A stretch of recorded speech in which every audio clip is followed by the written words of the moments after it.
salita ng Diyos ay ating pahalagahan. Kaligtaan ng makasalanan, dito matutuklasan. Kahalagahan ng Biblia ay hindi kayang sukatin habang may panahon pa. Ito ay saliksikin.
Tayo ay lumapit sa Kanya'y sumamba at magbigay galang. Lumuhod sa harap nitong Panginoon sa ating lumalang. Siya ay ating Diyos, tayo ay kalinga niyang mga hirang, mga tupang inaalagaan.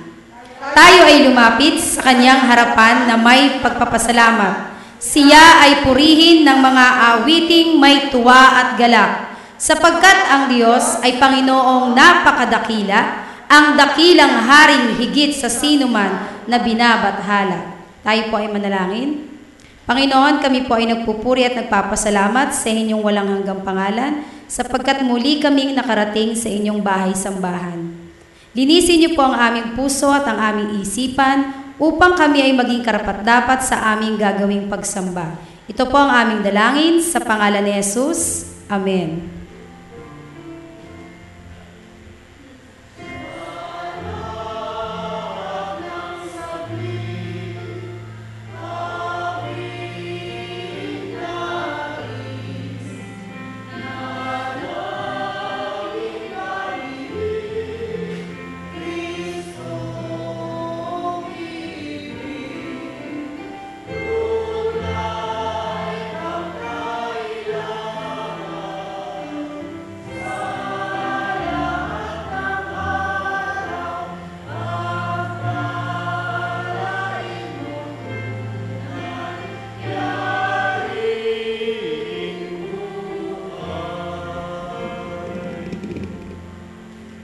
buong kagalakan, kapayapaan at pagkakaisa na atin nga pong batiin ang ating mga kapatid. Iabot po natin ang ating mga kamay at papagtibayin natin ang kapayapaan ng Panginoon.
Isang maligaya pong pagsasama-samang muli, isang maluwalhating araw at pananambahan ang sumaating pong lahat at welcome po sa minamahal nating Magil Memorial Church sa buong sambahayan po ng ating kapatid na Joel Tolentino.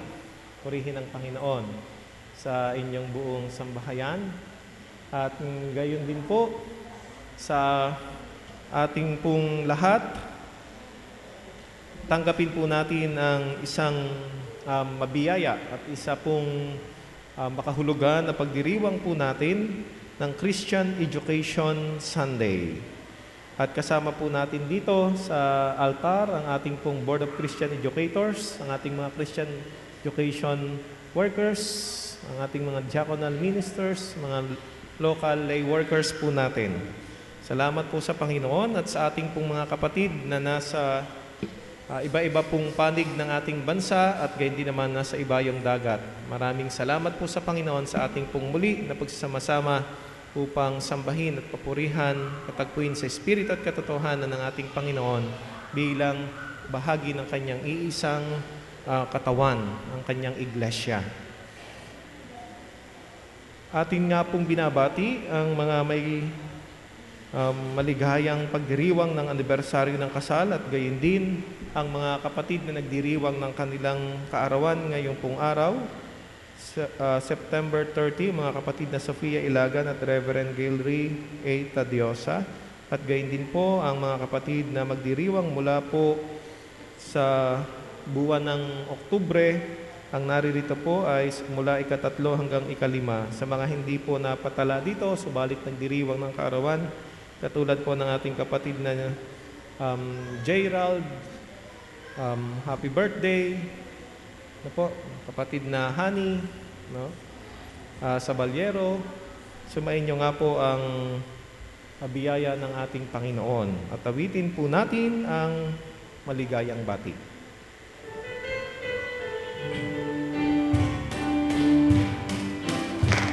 Maligayang bati, maligayang araw, maligayang bati sa iyong pagsilang. Sumainyo nawa ang ligayang tunay, kahit manawari lumawig ang buhay.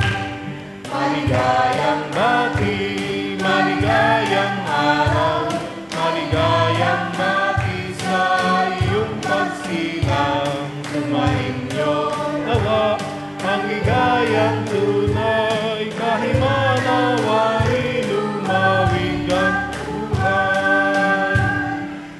Manawari lumawig ang buhay. Purihin po ang Panginoon at maraming salamat sa inyo nga pong mga panalangin. Kami po ay maluwalhati na nakabalik po dito sa atin sa Pilipinas noong pong Huwebes bago mag-11 ng gabi. At kami po ay nagpapasalamat sa ating pong mga pinagkaloob ng mga panalangin at sa isang mabiyaya at ligtas na paglalakbay mula po sa Duisburg, Germany. Atin din pong binabalita ang isang matagumpay na pagdiriwang kahapon ng ating pong Southern Tagalog Conference, Fellowship, and Dedication of Coins. Salamat po sa Panginoon at sa ating lahat na naging kabahagi nito sa pagkakaloob ng ating mga coins at gayon din naman sa ating mga pagdalo at sa ating pakikisa at mga panalangin. At kahapon ay naging bahagi rin ng pagdiriwang ang ating pong multimedia at ang mga kapatid po natin mula sa Liturgical Dance Ministry at ang ating mga church-recognized organization na dumalo po doon. Purihin ang Panginoon. Ang ating pong mga gawain na ating pong pinag-aanyaya ay naririto po sa ating Magil Bulletin. Ang ating pong mga lathalain ay patuloy rin po natin na ipinag-aanyaya upang basahin natin. Naririto po ito sa ating pong Magil Bulletin. At sa ating mga gawain para sa linggo pong ito, mula ngayon hanggang sa araw po ng Sabado, atin po itong pansinin, ipanalangin, ikalendaryo natin at ating daluhan. Para po sa mga kaanib ng Church Council, meron po tayong regular Church Council meeting. Ito po ay sa October 6. At gayon din po, ngayon pa lamang ay pinapaalala ko na sa lahat po ng mga kaanib ng ating mga lupon, ng ating mga komite o mga boards and committees, at ang mga pangulo ng ating mga church-recognized organizations, aking pong inaanyayahan, ikalendaryo po ninyo ang October 13. Simula po alas 8 hanggang tanghalian. Meron po tayong pag-aaral hinggil sa ating Constitution, sa ating pong UCCP, Constitution and Bylaws, sa mga mahalagang provision nito upang ating maunawaan sa ating pong sama-samang pagtataguyod ng mga gawain ng Iglesia. October 13, ito po ay araw ng Sabado. Sa darating na linggo po ay pagdiriwang natin ang National Christian Young Adult Fellowship Sunday. Pinapalalahanan po ang ating mga young adults. At salamat sa Panginoon sa ating pong may kagalakan na pagkakaloob at pagtataguyod sa mga gawain ng ating Panginoon at gayon din naman sa ating paghahandog ng mga pinansyal na mga pangangailangan para po sa ating mga programa at ministeryo. At naririto pong halagang pumasok ng pong September 23. Ang kapurihan at ang karangalan ay para sa Panginoon sa pamagitan ng ating mga pagtataguyod, mga paghahandog at mga pagkakaloob. Tayo po ay magsabi ng Amen.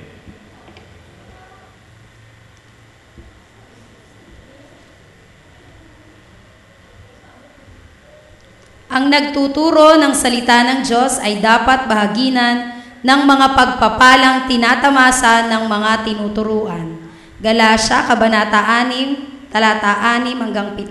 Dumako po tayo sa ating paghahandog.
Tayo po ay manalangin. Panginoon, narito po ang aming mga handog. Nawa po ito ay magamit sa patuloy na pagpapalaganap ng inyong salita sa lupa. Ito po ang aming dalangin sa pangalan ni Jesus. Amen.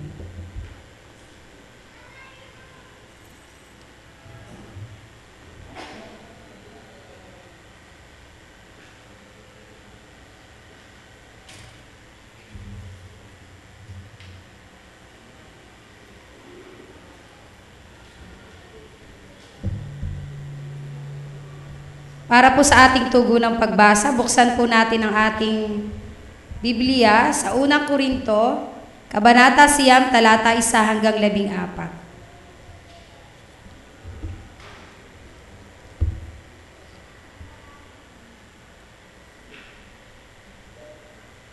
Mga karapatan at tungkulin ng isang apostol.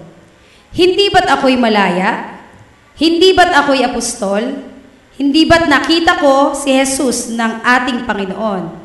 Hindi ba kayo ang bunga ng aking paglilingkod sa Kanya? Kung ayaw mang kilanlin ng iba ang aking pagkapastol, dapat namang kilanlin ninyo ako. Kayo ang katunayan, ako'y apostol ng Panginoon. Ito ang sagot ko sa mga magsisiyasat sa akin. Wala ba kaming karapatang tustusan ng iglesia sa aming pangangailangan? Wala ba kaming karapatang magsama ng asawang Kristiyano tulad ng ginagawa ni Pedro, ng ibang apostol, at ng mga kapatid ng Panginoon? Kami lamang ba ni Bernabe ang walang karapatang tumigil sa paghahanap buhay? Sinong kawal ang naglilingkod sa sariling gugol? Sinong tao ang nagtatanim ng ubas at di nakikinabang sa mga bunga nito? Sinong pastol ang nag-aalaga ng tupa at di nakikinabang sa gatas nito? Ang sinasabi ko hindi batay sa ginagawa lamang ng tao. Iyan din ang sinasabi ng kautusan. Nasasaad sa kautusan ni Moises, huwag mong bubusalan ang baka habang ginagamit sa pag-giik. Talaga bang mga baka lamang ang inaalala ng Diyos? Hindi. Tayo ang tinutukoy niya. Dahil sa atin, kaya ito nasulat. Sapagkat ang nag-aalaro at ang tumigiig ay umaasang may kaparte siya sa aanin. Naghasi kami sa inyo ng pagpapalang espiritual. Malaking bagay ba naman kung umani kami ng mga kapakinabangang material mula sa inyo? Kung ang iba ay may ganitong karapatan, hilalo na kami. Gayunmay, hindi namin ginamit ang karapatang ito. Piniis namin ang lahat upang hindi kami maging hadlang sa mabuting balita tungkol kay Kristo. Hindi ba ninyo alam na ang mga naglilingkod sa templo ay tumatanggap ng pagkain mula sa templo at ang mga naglilingkod sa dambana ay may bahagi sa mga handog na nasa dambana?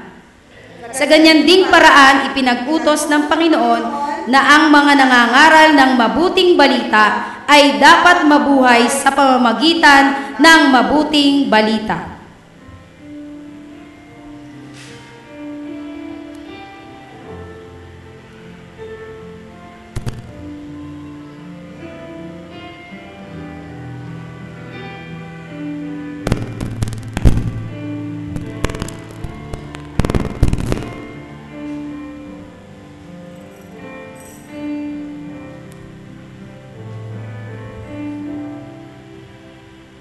Aming Diyos.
Tayo po ay manalangin.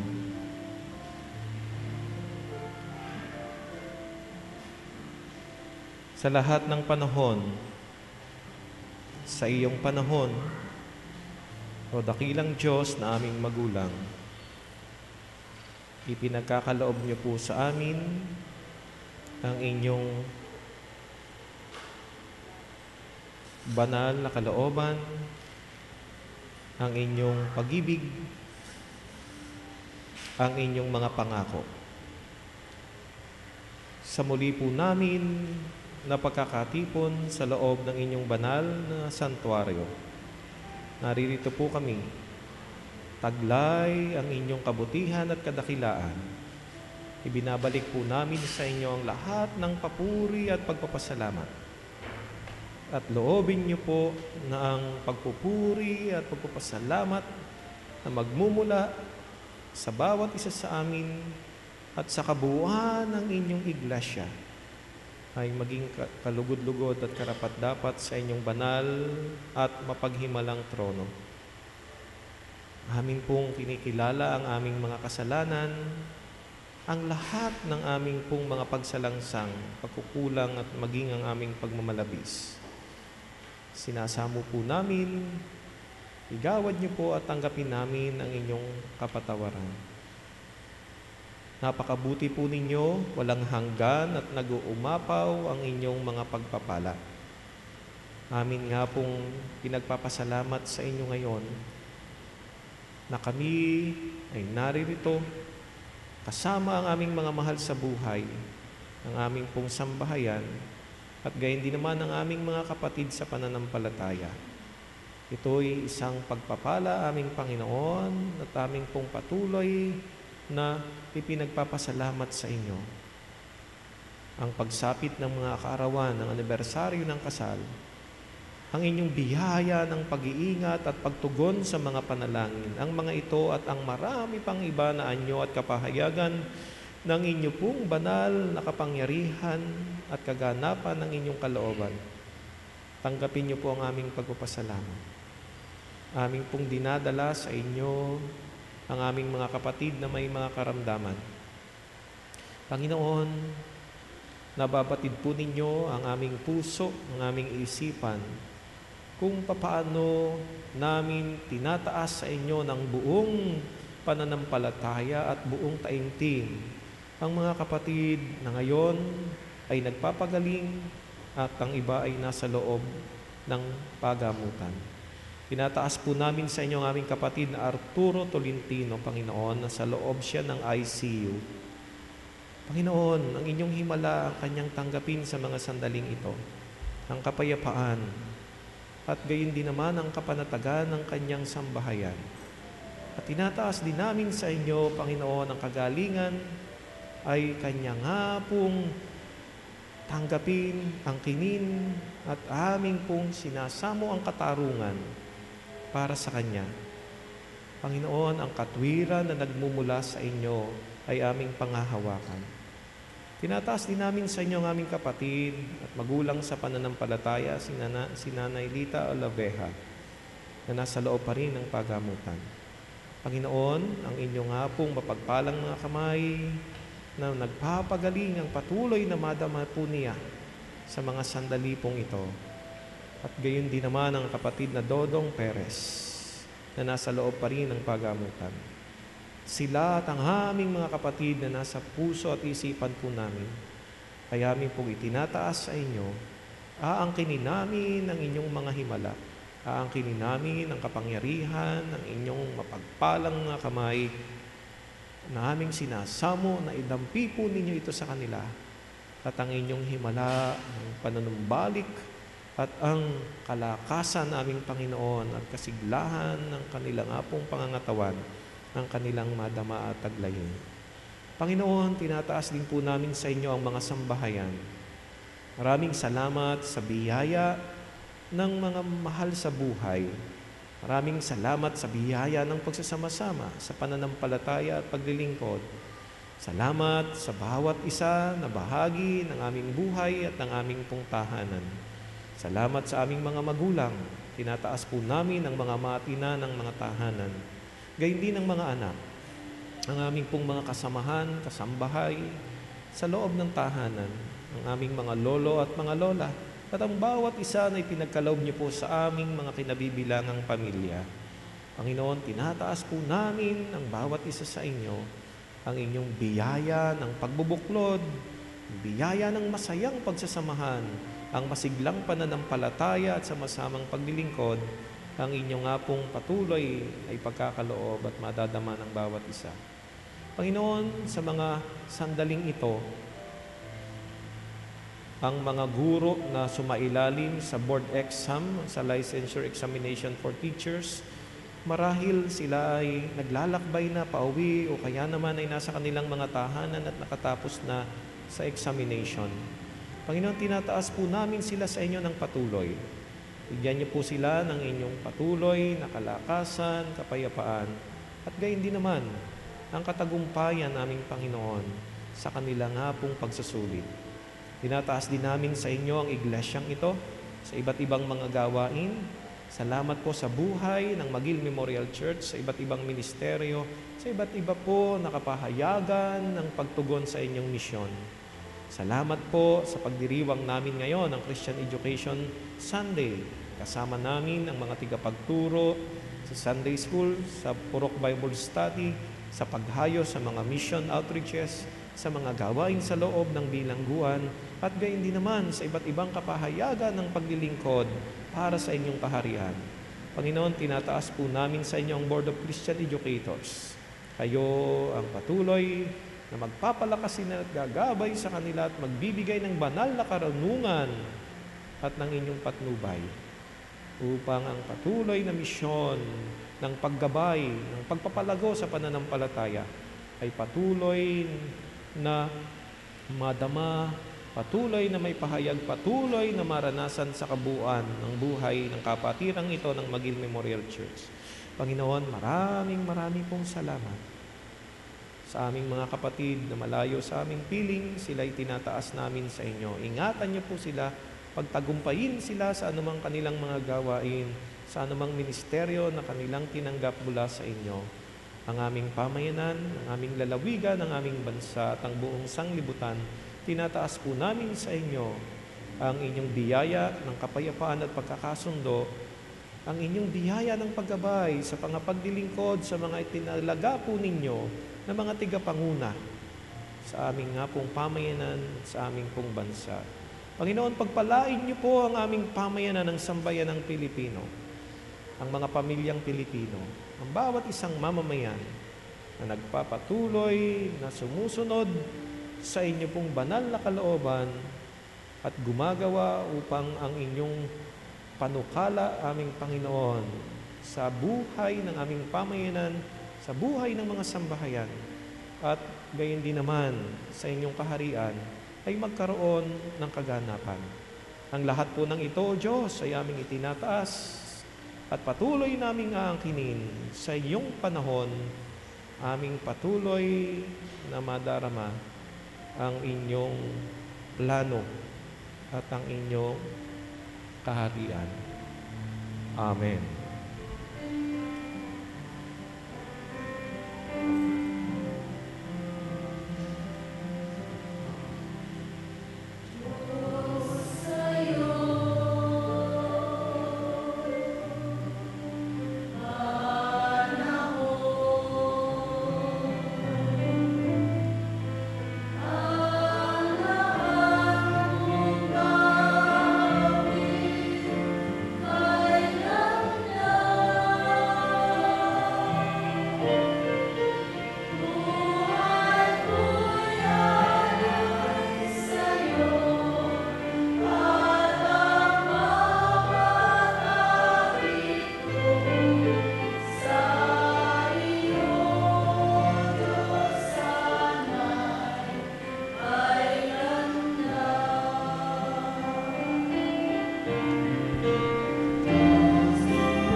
Tayo pong lahat ay magstayo.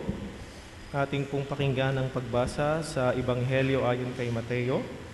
Ang mga kabanata ay mula sa Kabanata 5, talata 1 hanggang 2, Kabanata 7, 28 hanggang 29 na mga talata, at Kabanata 28, ang mga talata 11 hanggang 20. Nang makita ni Jesus ang napakakapal na tao, umahon siya sa bundok. Pagkaupo niya ay lumapit ang kanyang mga alagad at sila'y tinuruan niya ng ganito. Mula sa Kabanata 7, ang mga talatay 28 hanggang 29. Nang masabi na ni Jesus ang mga pananalitang ito, ang mga tao ay namangha, sapagkat nagturo siya na parang may isang kapangyarihan at hindi tulad ng mga eskriba. At sa Kabanata 28, ang mga talatay 11 hanggang 20, kaya humayo kayo at gawin ninyong alagad ko ang lahat ng bansa. Bautismuhan ninyo sila sa ngalan ng Ama at ng Anak at ng Espiritu Santo, at turuang sumunod sa lahat ng ipinagutos ko sa inyo. Tandaan ninyo, ako'y laging kasama ninyo hanggang sa katapusan ng sanglibutan. Tayo po'y magsabi ng Amen.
God is good.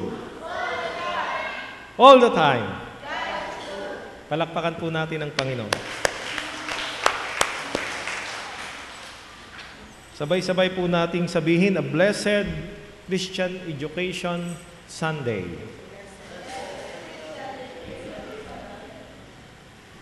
Atin nga pong patuloy na pasalamatan ng Panginoon sa kanyang biyaya ng pagtuturo at paggabay. Malapit na po ang World Teachers Day at ito po ay nakatakdang i-celebrate sa October 5. Pagdiriwang po ito ng buong sandaigdigan at marahil nadarama po natin ito sapagkat napakadami po ng mga ginagawang preparation. Kabilang po sa maraming mga tao na di ko nalilimutan sa aking buhay ay ang aking pong grade 1 teacher at ang aking mga naging Sunday School and VCS teachers sapagkat sila po ay bahagi ng aking panimulang pagkatuto. Sino po ba sa atin ang nagmamahal sa ating mga guro? Magsabi ng Amen. Sino po sa atin na nagmamahal sa ating mga bose o sa ating Board of Christian Educators? Magsabi ng dalawang Amen. Para po sa lahat ng ating pong mga CE workers, sa lahat ng ating mga lay workers, sa lahat ng ating mga Bible study facilitators and leaders, palakpakan po natin sila.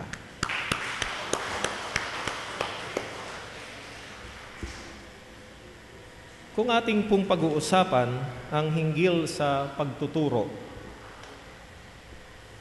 ang isa po sa aking na-appreciate hinggil sa pagbisita po sa Duisburg, Germany. Alam niyo po, kami po ni na Sister Noemi o ni na Ate Noemi de Mesa ay nagpunta po sa Germany noong September 12 hanggang September 27. At yung pong ikalawang araw ng aming pagdating doon po ay September Huwebes ay 13, September 14. Yun po ay Friday. Ang aming pong pinuntahan ay isang secondary school. Ang tawag po ng secondary school po doon ay gymnasium. Hindi po yung pagkakaalam natin dito na ito ay lugar para ganapin ang sports. Doon po ang gymnasium sa educational system ng Germany ay secondary school. Ito pong secondary school na ito, gymnasium na ito, dito po nagtapos si Till. Kung naalala po ninyo, yung ating pong youth intern from Germany sa United Evangelical Mission, si Till po ang aming kasama doon. Kasama din namin yung kanyang ina, kasama rin namin yung, hindi po nakasama yung kanyang ina, kasama po namin yung kanyang ama, si Pastor Yan. No? At binisita po namin yung paaralan na yon. At nag-attend po kami sa religion class. Doon po kasi ay magkaiba ang religion class para sa mga Catholics at para sa mga Protestant o sa mga Evangelical. At doon po, sa religion class na yon, itinuturo po doon ang Bible, ang tungkol sa simbahan, ang tungkol sa pananampalataya. At si Pastor Yan ay isa po siyang coordinator sa maraming mga gymnasium, sa maraming mga secondary school. Yung father ni Till ay siya yung nagkikipag-coordinate sa mga eskwelahan para makapag-appoint ng mga religion teachers. At ang isa po sa religion teacher doon ay ang si Pastor Iris na mother ni Till. Nakadalo rin po kami sa isang chapel service ng mga estudyante sa isa pong evangelical church doon sa Duisburg.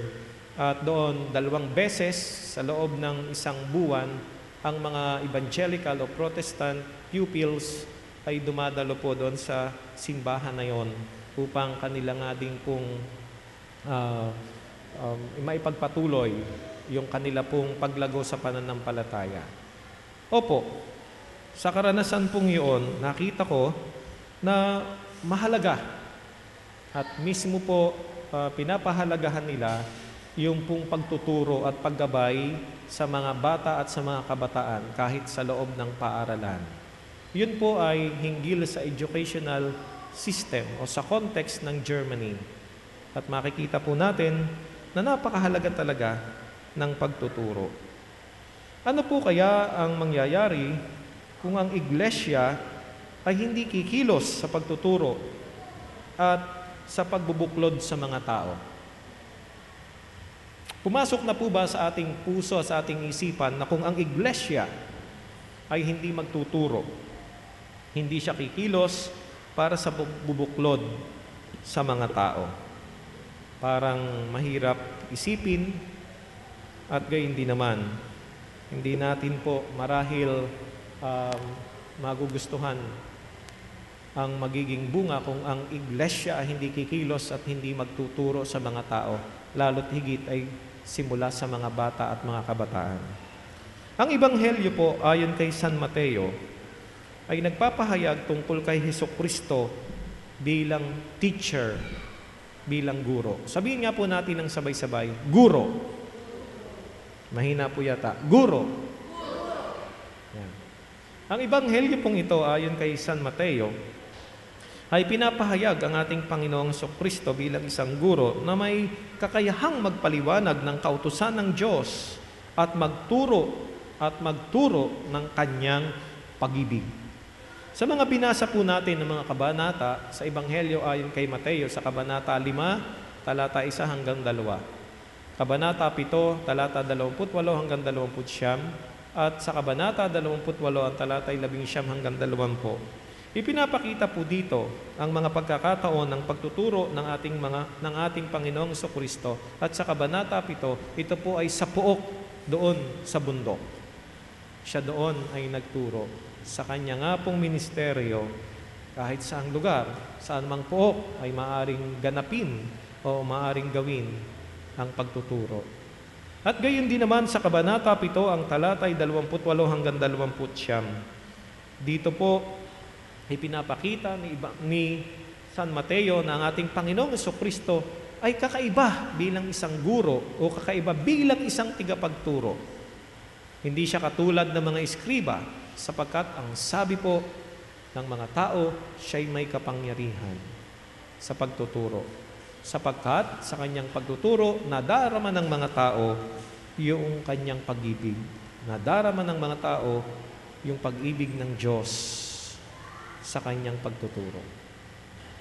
At yung naman pong sa kabanata 28, ang mga talata ay 19 hanggang 20. Ito po ay nagsasaad ng pagpapahayo ng ating Panginoong Hesukristo.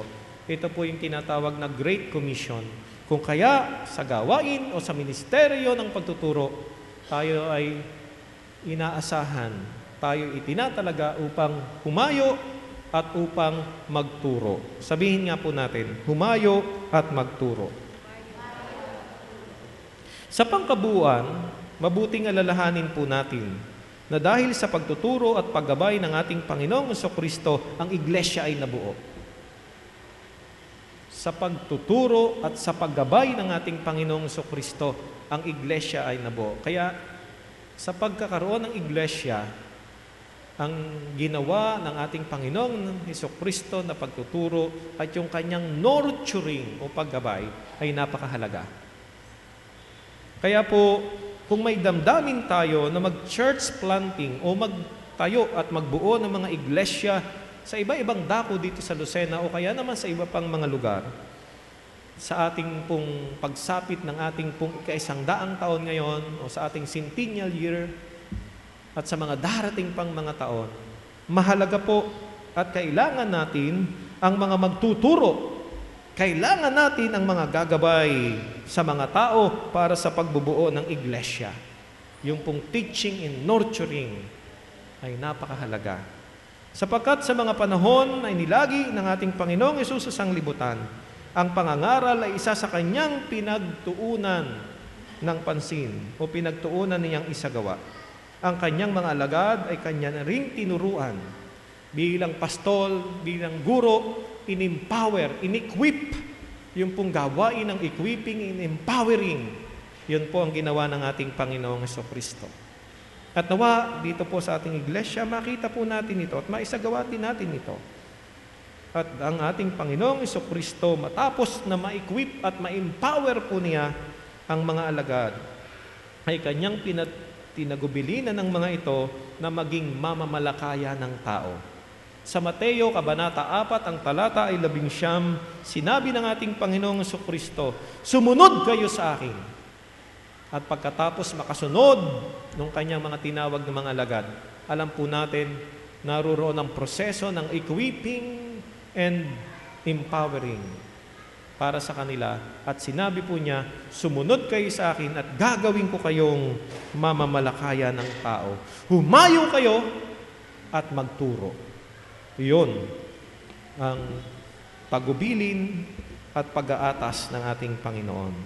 At ito po ang dahilan ng kanyang pagparito ayon sa pagkakasalaysay ng banal na kasulatan. Ang kanyang ministeryo ay hindi lamang nagwakas sa kanyang kamatayan, ang pagtuturo ng ating Panginoong Jesucristo, ang pangangaral ay hindi lamang nagtapos sa kanyang kamatayan, hindi rin nagtapos ito sa kanyang muling pagkabuhay, sapagkat sa katotohanan, ipinagpapatuloy ng kanyang mga matatapat na mga alagad, na mga tigasunod, at ng matatapat na mga mananampalataya ang pagpapalaganap ng kanyang kaharian. Kaya ang ministeryo ng ating Panginoon ay nagpapatuloy. At ang iglesia ay nabuo at natatag nang may pangako ng ating Panginoong Jesucristo ay muling babalik. Napakasaya, marahil na alalahanin na sa muling pagbabalik ng ating Panginoon, isusulit natin sa Kanya ang ating mga ginawa. Lalo't higit ay sa pagpapalaganap ng pagtuturo at paggabay para sa Kanyang kaharian. Tayo po, bilang mga itinalaga upang humayo at magturo, ay itinalaga sa isang iglesia. Ang iglesia po ay naatasang magturo at gumabay sa mga tao. Anong ibig sabihin nito? Ang iglesia ay naatasang magturo at gumabay sa mga tao. Ibig sabihin, ang bawat anak ng Diyos, ang bawat isa sa atin, ay naatasang mamatnubay at magturo sa lahat ng tao sa iba't ibang pook. Sinabi sa Mateo, Kabanata 28, ang talatay 20, "At turuan nyo sila na sumunod sa lahat ng ipinag-utos ko sa inyo." Ang sabi sa naunang talata, "Kaya humayo kayo sa buong sanglibutan." Ibig sabihin, sa iba't ibang pook, tayo ay inatasan upang mamatnubay at magturo.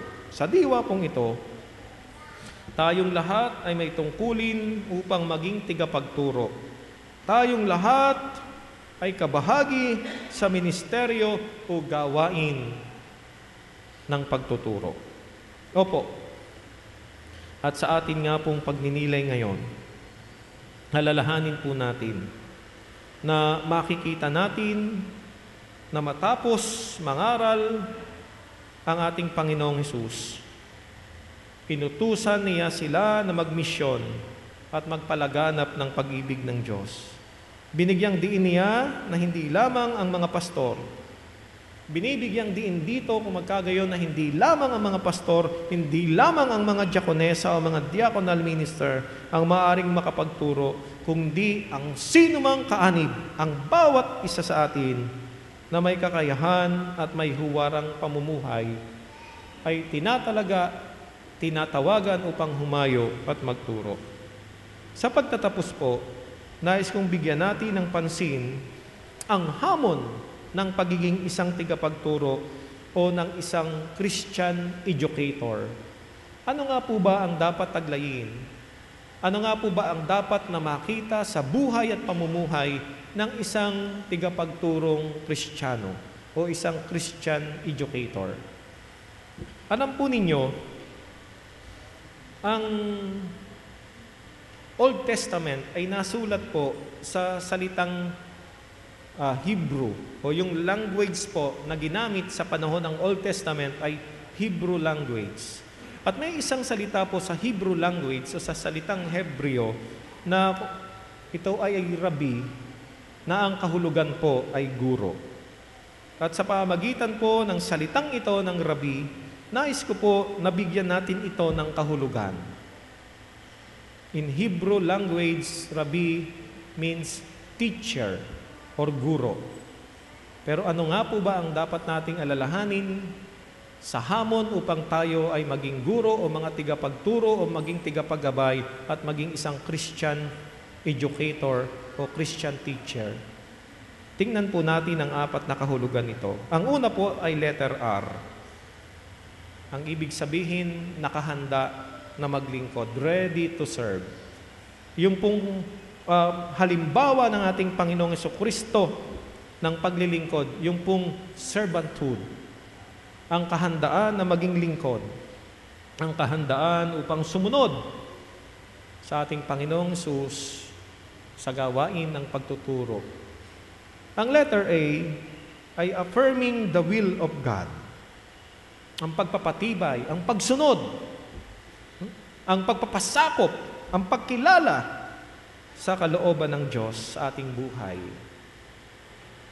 Kung ito man ay nangangahulugan na kinakailangan harapin natin ang maaring panganib kung ating pong susundin ang kalooban ng Diyos. Sabi nga po sa tema ng ating UCCP ngayong 2010 hanggang 2014, discerning and obeying God's will in these critical times. Talusin at sundin ang kalooban ng Diyos sa mapanganib o sa critical na panahon. Kung tayo ay susunod sa kalooban ng Diyos at tayo ay magtuturo at gagabay, nakahanda ba tayo na sabihin na ito ang kalooban ng Diyos katulad ng ginawang pagtuturo ng mga propeta? Affirming the will of God. At ang ikatlo po ay letter B, Bible-centered. Parang literal na sinasabi natin yung project ng UCM, bring your Bible every day. Meron kang banal na kasulatan, binabasa mo ito at ibinabahagi mo ito. Ito po ang dapat taglayin ng isang tigapagturo na ang kanyang buhay, ang pinagmumulan ng kanyang apong kaalaman at karunungan ay ang salita ng Diyos at ito ay ang kanyang ibinabahagi. At ang pinakahuli ay ang identifying with people na ang ibig sabihin, yung pong kanyang pakikipagkaisa na puspos ng pag-ibig sa mga tao o doon sa kanyang tinuturuan o doon sa kanyang ginagabayan o sa kanyang ninonorture. Ito ang katangian ng isang iglesia na humahayo at nagtuturo. At ito rin ang katangian ng isang mananampalataya na nakahandang humayo at magturo. Mga minamahal na mga kapatid, pasalamatan natin ang Diyos sa buhay ng ating mga kapatid na nagtalaga ng buhay para sa ministeryo ng pagtuturo at paggabay. At tayo inaanyayahan upang maging kaisa nila o kaya naman patuloy tayo na maging mga tigapagturo at nakahandang humayo hindi lamang sa loob ng santuaryong ito ng ating kapatiran. Sumating lahat ang isang maligayang karanasan ng pagiging bahagi at kaisa sa gawain ng edukasyong Kristiyana. To God be the glory, tayo magsabi ng Amen.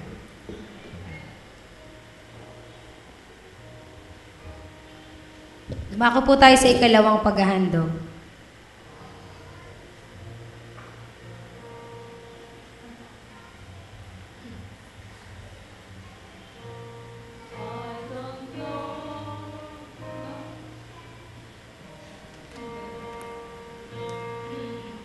I don't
Tayo pong lahat ay magsitayo, ang mga nagpapasalamat at nagtatalaga ng buhay para sa ministeryo ng Panginoon na inaanyayahan po natin dito sa unahan.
Tayo po ay manalangin. Ilagay po natin ang ating mga kamay sa tapat ng ating puso.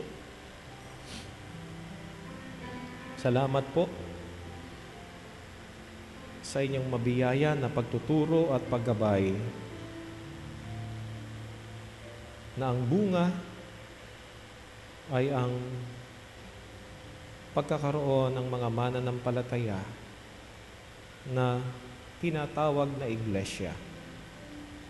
Salamat po sapagkat ang buhay namin ay biyaya o bunga ng inyong matapat na pagsunod sa kalooban ng Ama. Salamat aming Panginoong Hesus sa ministeryo ng pagtuturo at nagpapatuloy upang maranasan at umiral ang inyong kaharian kung paano sa langit, gayon din naman dito sa lupa. Kaming lahat na dumudulog sa inyo ngayon ay nagtatalaga ng aming buhay sa iba't ibang kaparaanan upang gamitin ang aming lakas, ang aming talento at panahon sa pagtuturo upang ang inyong pag-ibig, ang inyong banal na atas at kautusan ay yakapin, maunawaan at isabuhay ng bawat isang ninyong nilikha. Maraming salamat po sa mga tao na nagtatalaga para sa ministeryong ito.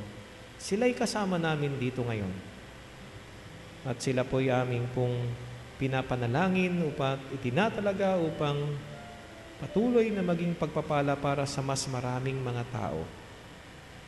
Panginoon, sa pagtiklop ng aming mga tuhod, sa pagyuko ng aming ulo, aming pong isinusuko sa inyo ang aming buhay, ang aming pamilya, ang iglesyang ito at maging ang pamayanan na aming kinabibilangan. Gawad po ninyo ang inyong banal na kapangyarihan, tanggapin namin at sundin ang inyong banal na kalooban. Gawin po namin ang inyong mga itinatalaga na mga banal na mga pananagutan. Salamat po sa inyong mga katugunan. Aangkinin po namin, O Diyos, ang inyong mga kasagutan sa aming mga panalangin na aming pong tinataas sa inyo ngayon bilang kapahayagan ng pagtatalaga ng aming buhay. Para sa lahat ng aming mga mahal sa buhay na may karamdaman at nagpapagaling, aangkinin namin ang inyong himala ng panibagong kalakasan na nagmumula sa inyo.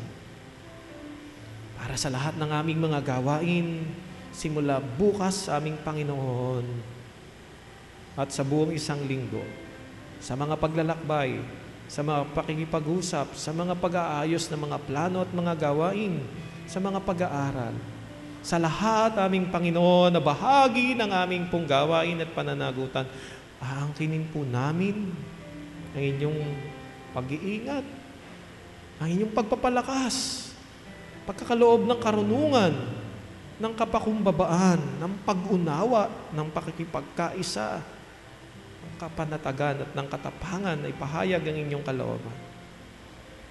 Aangkinin namin, O dakilang Diyos, ang inyong masaganang biyaya at mga pangako na inyong inilaan para sa bawat isa sa amin ng may pagpapasalamat.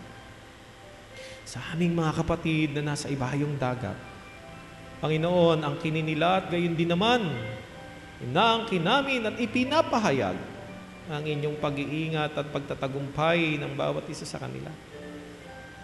Ang aming pong mga minamahal na mga sanggol at maliliit na mga bata, Panginoon, salamat po sa kanilang mapagmahal na mga magulang na kanilang hapong itinataas sa kanilang buhay at pamilya ang pangangailangan na ang kanilang mga anak at maliliit na mga bata ay lumaki sa inyong iglesia. At ngayon pa lamang sila'y naririto at kasama na ng buong kapatiran. Panginoon, inaangkin namin na kayo ang tatawag sa kanila, sa mga bata, sa mga kabataan at sa inyong mga anak sa iba't ibang gawain ng paglilingkod. Pagpalain niyo nga po ang iglesyang ito at maging pagpapala at biyaya sa malawak na pamayanan. Pagpalain niyo ang buong sambayanan, ang aming bansa, ang buong sanglibutan. Panginoon, sa aming pong muli at pansamantalang pag-iwahiwalay, sa mga panalangin na nasa aming puso, ito po'y aming buong kagalakan na itinatalaga sa inyo. At nais po namin na ang kining muli ang inyong masaganang bendisyon, aming tataglayin sa aming paghayo upang dalhin ang inyong mabuting balita, ang inyong biyaya ng kaligtasan at ang pangako ng inyong muling pagbabalik. Mga minamahal na mga kapatid, tanggapin natin ang bendisyon ng ating isang Diyos sa pamagitan ng tinig ng kanyang maliit at tabang lingkod. Umayo tayo, nataglay ang pag-ibig, pagliligtas, tanglaw, aliw at pangkipisan ng ating isang Diyos, manglilikha, manunubos at tigapag-alalay, ngayon at magpakailanman. Amen.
Ano?